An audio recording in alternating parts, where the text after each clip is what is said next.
کلاس بازیگری فکر نکردی بری؟ یه دوره کلاسای نوید رو رفتم. محمد زاده. آره. آره. زمانی که بازیگر بودی؟ آره مثلا فکر کنم 4 سال پیش. آها. باعث نکردی که یه دوره مقدماتی رفتم کلاساشو، خیلی هم برام فضای جذابی بود. آها. نظر نوید چی بود؟ اونو بعد از خودش بپرسین در یک برنامه‌ای که خیلی چیزه. نوید خیلی دوستمه. من از سال 91 با نوید اینا رفیق بودم. الانم ساپورتی که نسل جدید رو میکنه خیلی از بازیگرها در مقام و در جایگاهی که نوید داره، مثلا نوید الان کم جایگاهی نداره در سینمای ما و نمیکنن آدما ساپورت نمیکنن جوونا رو، انگشت شمارن کسایی که ساپورت میکنن. یعنی این فوشش میخواد بخوره به من بخوره، به منم میتونه بخوره. آره اصلا با یک ویدیویی که آدم رو به نظرم قضاوت کنه احمقانه ترین کار ممکنه. اصلا هر چیزی اصلا ببین اصلا هیچ کس اجازه نداره هیچ کس رو قضاوت کنه. حالا ببین یه نکته هم هست، وقتی مشهور میشی تا این اجازه رو میدی. آره یعنی ببین اینا دو وجهیه. آره ولی پافشاری نکنین رو قضاوتتون، یه چیزی بگین برین. آره نوید محمدزاده در این مملکت تاثیر داشته است. تخلیه میخوایم، بحث تخلیه هست. آقا یه چیزی بگو تخلیه رو انجام بده برو.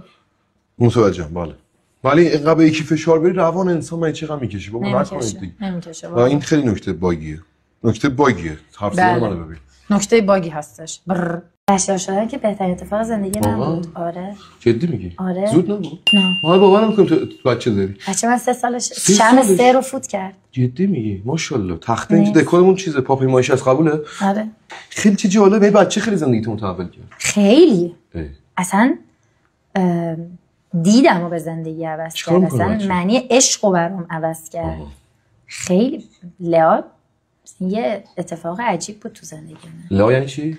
شجاعت؟ نه خیلی معنی‌های متفاوتی داره. میشه دختری که رو به سوی خدا داره، مؤنث لئو، شیر ماده، و معنی تو انگلیسی معنی دلیکت هم میده، با ظرافت و چه اسم هوشمندانه. کار تو بوده نه؟ قطعا. محصول مشترک. سلام به کارناوالکری‌های عزیزم. سلام و خدافظ. نمیدونم کیاتون کدوماتون یعنی قسمت قبل رو دیدین. یه دلخوری پیش اومد. من یه کار اشتباهی انجام دادم که آقای جوان منو اخراج کردن. فکر میکردم که حالا با منتکشی و عذرخواهی و اینا حل بشه، ولی متاسفانه نشد. من حالا خودم از دست یکی ناراحت بشم با یه ببخشید و یه شکلات و اینا قضیه حل میشه، ولی خب توی کار فرق داره دیگه. همه چی خیلی جدی‌تره و همه چی خیلی محکم‌تره.